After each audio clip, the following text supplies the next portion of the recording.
ក្រសួងការបរទេសអាមេរិកខកចិត្តដែលថៃមិនដោះលែងទាហានខ្មែរភ្លាមថៃចាប់ផ្ដើមដកអាវុធធុនធ្ងន់ដំណាក់កាលដំបូងចេញពីព្រំដែនក្រោយប្រទេសកម្ពុជាបានដកអាវុធធុនធ្ងន់នេះមួយដំណាក់កាលដែរហើយថៃសម្រុកឈូសឆាយដីភូមិជោគជ័យក្រោយមានសេចក្តីប្រកាសរួមគ្នាអំពីដំណើរឆ្ពោះទៅរកភាពសុខដុមរមនាគ្នាជាមួយនឹងភាគីទាំងពីរគឺថៃនិងកម្ពុជានាយករដ្ឋមន្ត្រីថៃថ្ងៃនេះសុំទោសរឿងនិយាយថាពលរដ្ឋថៃរស់នៅទន្ទ្រានលើដីខ្មែរដែរព្រំដែនខ្មែរថៃបើកឡើងវិញក្រោយបំពេញលក្ខខណ្ឌចាប់សពគ្រប់បារាំងសាទររឿងដោះមីននិងរឿងផ្សេងទៀតទាក់ទងនឹងសេចក្តីថ្លែងការណ៍រួមរបស់ប្រទេសថៃនិងកម្ពុជានិងសរុបព្រឹត្តិការណ៍ប្រចាំថ្ងៃបាទបងប្អូនឥឡូវនេះព័ត៌មានទី1ទៅមុនតាក់ទងនឹងសាររបស់ក្រសួងការបរទេសអាមេរិកដែល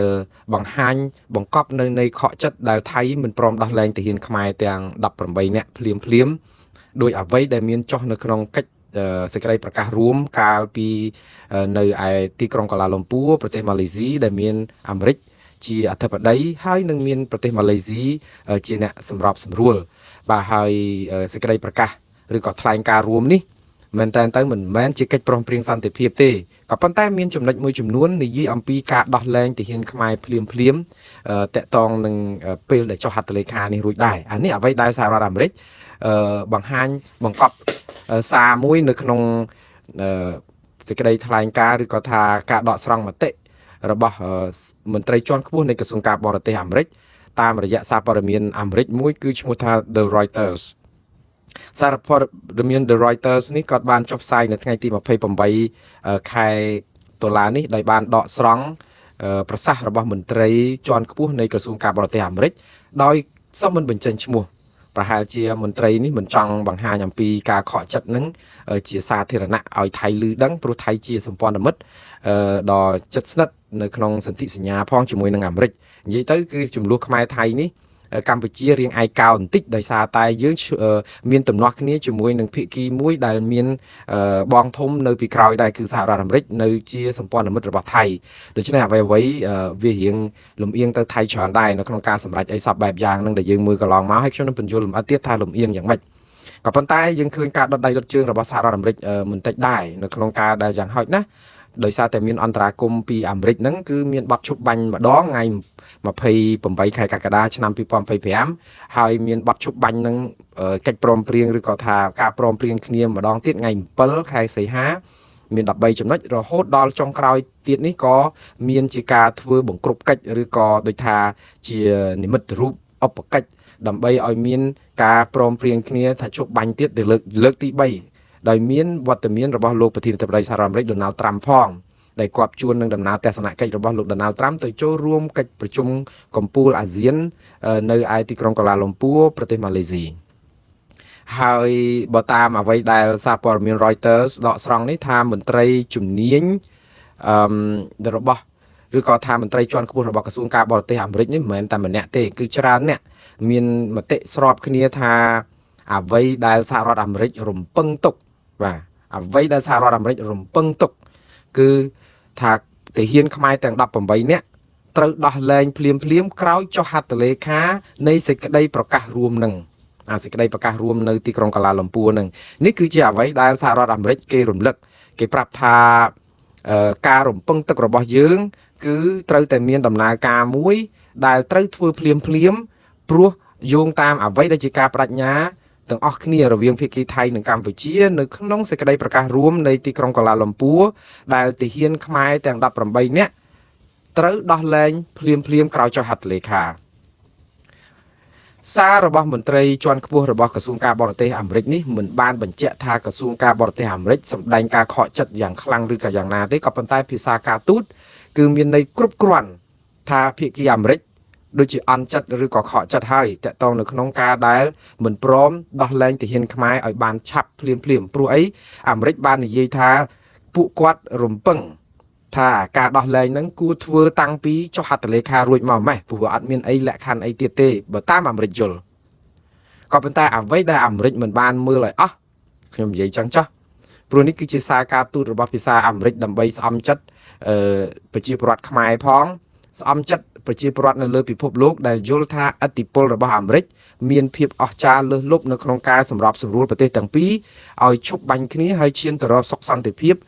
ភ្លាមអីចឹងប៉ុន្តែមិនបានដូចចិត្តដោយសារតែសេចក្តីប្រកាសរួមនេះមិនមែនជាកិច្ចព្រមព្រៀងសន្តិភាពទេ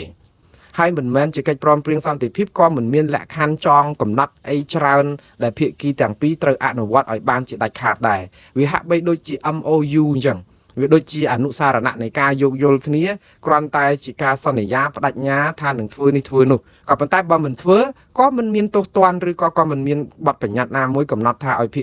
គីទាំងពីរនឹងត្រូវតែទទួលទោសឬក៏ទទួលអីដែរវាគ្រាន់តែអាម៉ាស់មុខលើឆាកអន្តរជាតិអំពីទង្វើដែលមិនធ្វើតាមប៉ុន្តែយើងដឹងហើយថៃដែលធ្វើតាមពីអង្កលថៃដែលខ្លាចអាម៉ាស់មុខលើឆាកអន្តរជាតិពីអង្កលបើរឿងតាក់ទងនឹងឈ្លានពានទឹកដីកម្ពុជានោះឃើញមានកិច្ចព្រមព្រៀងឈប់បាញ់ប្រហែលសារហើយ2សារហ្នឹងអាកាលអត់ទាន់មានកិច្ចព្រមព្រៀងឈប់បាញ់ដីខ្មែរដូចនៅសល់ច្រើនដល់តែមានកិច្ចព្រមព្រៀងឈប់បាញ់ដីខ្មែរកាន់តែត្រូវថៃរំលោភបន្តិចម្ដងថែមទៀតហើយកាន់តែក៏ក្លឿនជាងមុនទៀតផងឥឡូវដូចជាឧទាហរណ៍ជាក់ស្ដែងថ្ងៃទី28ខែតុលានេះ2ថ្ងៃក្រោយចុះហត្ថលេខាទៅលើសេចក្តីប្រកាសរួមមិនទាន់ស្ងួតទឹកខ្មៅស្រួលបួលផងបងប្អូនឃើញនៅថ្ងៃនេះនៅភូមិជោគជ័យគឺគ្រឿងចាក់របស់ថៃគឺឈូសឆាយដីយ៉ាងកក្រើកដែលផ្កើននៅនឹងមុខប្រជាពលរដ្ឋខ្មែរយើងនៅភូមិព្រៃច័ន្ទឲ្យនាំគ្នាអង្គុយមើលថាតើថៃធ្វើអីដើម្បីក្រែងប្រាប់ថាពេលដែលមានកិច្ចព្រមព្រៀងឬក៏ការចុះហត្ថលេខាយល់ស្របគ្នាហ្នឹងក្រែងឈប់សម្ោចក្នុងខោឈប់ធ្វើអីដើម្បីឲ្យមានសកម្មភាពបង្កហេតុឈប់ធ្វើអីដើម្បីឲ្យមានភាពរពើរពើងដើម្បីស្អំចិត្តអ្នកទាំងសងខាងនៅក្នុងការវិលទៅរកភាពសុខដុមរមនានឹងគ្នាវិញមិនអញ្ចឹងថៃមានធ្វើអញ្ចឹងណាបងប្អូនថៃនៅតែសម្ោចក្នុងខោដដែលអញ្ចឹងបានថាកុំសូវជឿទៅលើសេចក្តីប្រកាសរួមអីហ្នឹងពេកហើយនៅពេលដែលយើងជឿលើសេចក្តីប្រកាសរួមធ្វើឲ្យបងប្អូនខ្មែរមួយចំនួនអពេកខ្ញុំមិនតោមនិញអីនឹងការអទេយើងចង់ឲ្យតែមានភាពសុខដុមរមនានឹងគ្នាប៉ុន្តែអពេកហ្នឹងយើងធ្វើឲ្យយើងអន់ខ្លួនឯងណាយើងពិតជាចង់បានសន្តិភាពពិតហើយប៉ុន្តែសន្តិភាពមិនមែនជាការអង្វរសុំគេប្រទានឲ្យទេសន្តិភាពបានមកក៏នៅក្នុងលក្ខណៈថ្លៃថ្នូរលក្ខណៈស្មើភាពគ្នាលក្ខណៈយុត្តិធម៌លក្ខណៈផ្ដាល់កិត្តិយសលក្ខណៈផ្ដាល់មុខមាត់អីខ្លះដែរមិនមែនឲ្យនៅក្នុងយើងទៅអោបជើងគេអូសឈូសយើងចោលហើយយើងនៅតាមអង្វរគេសុំឲ្យសន្តិភាពខ្ញុំមកអីយើងមិនធ្វើអញ្ចឹងទេសន្តិភាពគឺបានមកដោយការកម្រមែនប៉ុន្តែក៏មកដោយសេចក្តីថ្លៃថ្នូរដោយមោទនភាពដោយការគោរពអធិបតេយ្យគ្នាដោយការផ្ដល់តម្លៃជាតិសាសន៍ដល់កងទ័ពយើងដែលពលីប្រជាពលរដ្ឋយើងដែលបាត់បង់ការតស៊ូរបស់យុទ្ធមិត្តយើងហើយនឹងមុខមាត់គេឈ្មោះកិត្តិយសជាតិយើងដែរមិនមែនសន្តិភាពបានមកដោយគេចង់បំពេញអីក៏បានដែរតែយើងនៅតាមអង្វរគេអញ្ចឹងទេដូច្នេះរឿងនេះគឺជាសន្តិភាពដែលគ្មានភាពយុត្តិធម៌បែបនេះគ្មានទេសន្តិភាពហើយក៏មិនមានចំណេញអីដល់ខ្មែរដែរវាបានតែស្ងប់បន្តិចហ្នឹងមែនតែប៉ុន្តែតិចទៀតទៅប្រជាពលរដ្ឋខ្មែរនឹងរំជួលអួលដើមកខកចិត្តខកបំណងអីច្រើនទៀតបានតែសុខស្ងប់ប៉ុន្តែផ្លូវចិត្តហ្នឹងគឺដូចភ្នំភ្លើងដែលកំពុងតែរកតែនឹងផ្ទុះទៀតណាឥឡូវខ្ញុំនិយាយអំពីរឿងថៃគេចាប់ផ្ដើមឈូសឆាយនៅតំបន់ព្រៃច័ន្ទសំទោសជោគជ័យតទៅទៀតកន្លែងហ្នឹងគេពាត់លបងហើយជាការពិតវានៅក្រោយអាវាំងណនហ្នឹងគឺគេធ្វើអីក៏ធ្វើទៅប៉ុន្តែតំបន់អស់ហ្នឹងអាកន្លែងគាត់ឈូសឆាយហ្នឹងជាតំបន់ប្រទីងបន្ទង់គ្នាដែលខ្មែររស់នៅរាប់ឆ្នាំហើយហ្នឹងរាប់ទសវត្សរ៍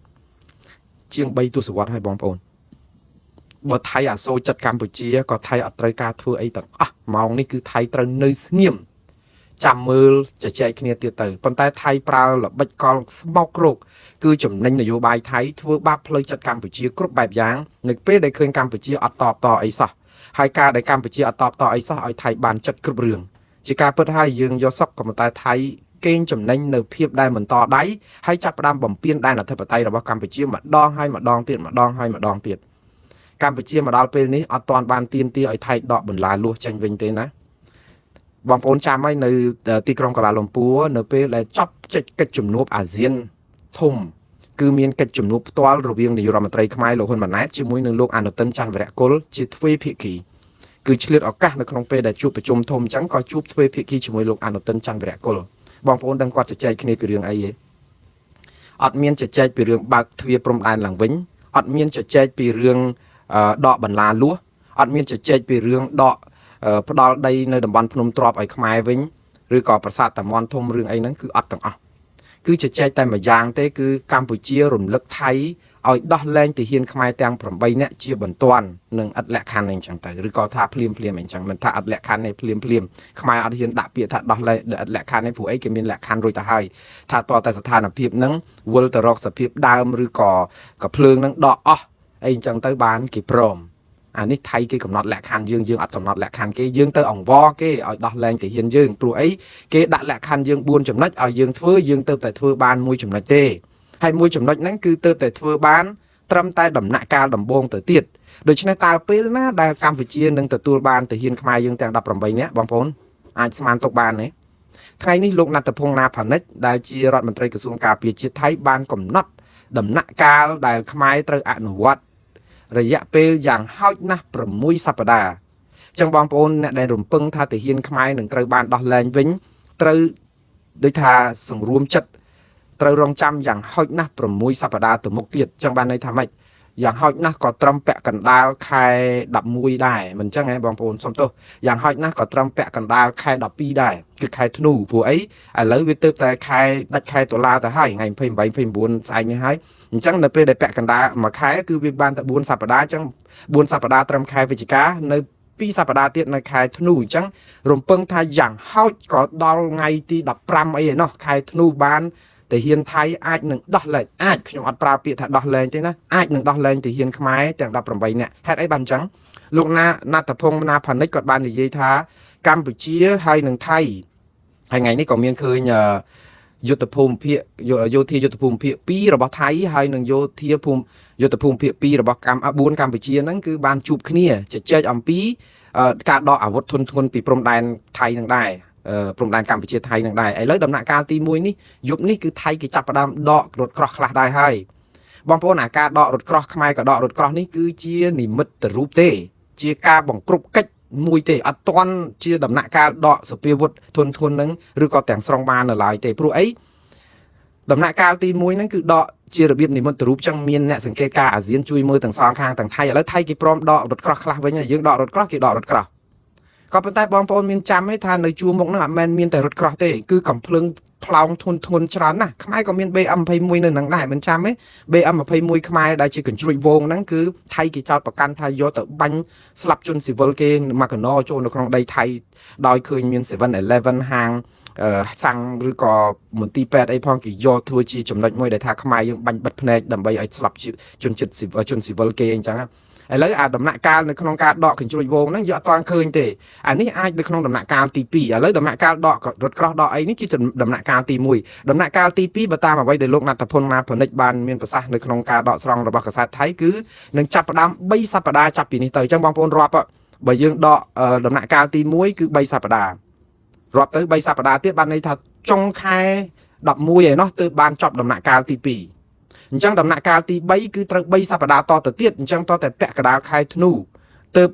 បានបំពេញគ្រប់ដំណាក់កាលនៃការដកសពាវុធធុនធ្ងន់ពីព្រំដែនព្រោះឥឡូវហ្នឹងវាជានិមិត្តរូបទេគឺដករថក្រោះដកអីហ្នឹងអាណាដែលឃើញជានិមិត្តរូបប៉ុន្តែនៅអាកភ្លើងធំដែលផ្លោងដាក់គ្នាបានកញ្ជ្រួចវងអីហ្នឹងអត់ទាន់មានទេដូច្នេះអាហ្នឹងដំណាក់កាលអញ្ចឹងទម្រាំបំពេញចប់ដំណាក់កាលហ្នឹងអស់គឺថៃគេប្រកាន់ជំហរថាបើអត់ទាន់បំពេញគ្រប់ដំណាក់កាលដែលមែនតែនគេប្រើពាក្យទៀតនាយករដ្ឋមន្ត្រីថៃលោកអនុទិនច័ន្ទវរៈគុលប្រើដល់ពាក្យថាទាល់តែបង្ហាញភាពស្មោះត្រង់ហើយធ្វើមែនតែនអត់មែនធ្វើជានិមិត្តរូបទៀតបើគ្រាន់តែថតរូបថតអីហ្នឹងគេមិនយកទៀតនេះវាសិតជាដាក់លក្ខខណ្ឌអញ្ចឹងតែថៃគេព្រមធ្វើខ្លះហើយគេដករថក្រោះអញ្ចឹងដែរយប់ហ្នឹងគេដកឲ្យឃើញគេហៅក្រុមសង្កេតការអាស៊ានទៅថតរូបអីបង្ហាញឲ្យយើងឃើញអញ្ចឹងដែរនិយាយទៅវារបៀបនិមិត្តរូបដូចគ្នាប៉ុន្តែមែនតែននៅមានដំណាក់កាលគេអញ្ចឹងបងប្អូនទាហានខ្មែរនឹងមិនទាន់បានត្រូវគេដោះលែងទេរហូតដល់យ៉ាងហោចណាស់ថ្ងៃ15ខែធ្នូអញ្ចឹងការខកចិត្តរបស់អាមេរិកដែលថាគួរតែដោះលែងទាហានខ្មែរភ្លាមនៅពេលដែលចុះហត្ថលេខានឹងភ្លាមវាអត់មានលក្ខខណ្ឌកន្លែងណាដែលនិយាយថាត្រូវដោះលែងភ្លាមទេវាមានដែរថាដោះលែងដោយឥតបង្អែបង្អង់នៅពេលដែលលក្ខខណ្ឌទាំងអស់បំពេញហើយលក្ខខណ្ឌទាំងអស់បំពេញមិនមែនតែដកសពាវុធឯណាលក្ខខណ្ឌដែលថៃកំណត់មកមានដល់ទៅ4លក្ខខណ្ឌនោះហ្នឹងបងប្អូនទី1ដកកាភ្លើងហ្នឹងឲ្យអស់ធនធ្ងន់ទី2សហការគ្នាប្រយុទ្ធប្រឆាំងបទអក្រិតឆ្លងដែន ឬក៏អនឡាញទី3គឺរឿងជំនះប្រជាប្រដ្ឋចេញពីភូមិព្រៃច័ន្ទភូមិជោគជ័យឬគ្រប់គ្រងតំបន់ត្រួតស៊ីគ្នាដែលមានចំនួនតាក់តងហ្នឹងហើយតែរឿងព្រៃច័ន្ទរឿងភូមិជោគជ័យហ្នឹងចោះប្រាសាទតាមាន់តូចប្រាសាទតាមាន់ធំភ្នំទ្របវាលច្រកអានសេះអីដែលកំពុងតែទាញស្បៃទាញអីដាក់ថែមហ្នឹងយ៉ាងម៉េចទៅវិញអាហ្នឹងនៅតែអត់ដោះស្រាយបានហ្នឹងចោះរឿងតាក់តងនឹងដោះមីនអត់តមកដោះមកគ្រាប់ផងហ្នឹងថៃចាប់ផ្ដើមដោះបដាប៉ុន្តែដោះនៅក្នុងដីថៃថ្ងៃនេះលោកណាត់តភងណាផានិចហើយនឹងលោកអនុទិនច័ន្ទវរៈគោលបញ្ជាក់ពីរឿងដោះមីនទៀតហើយខ្ញុំថានិយាយ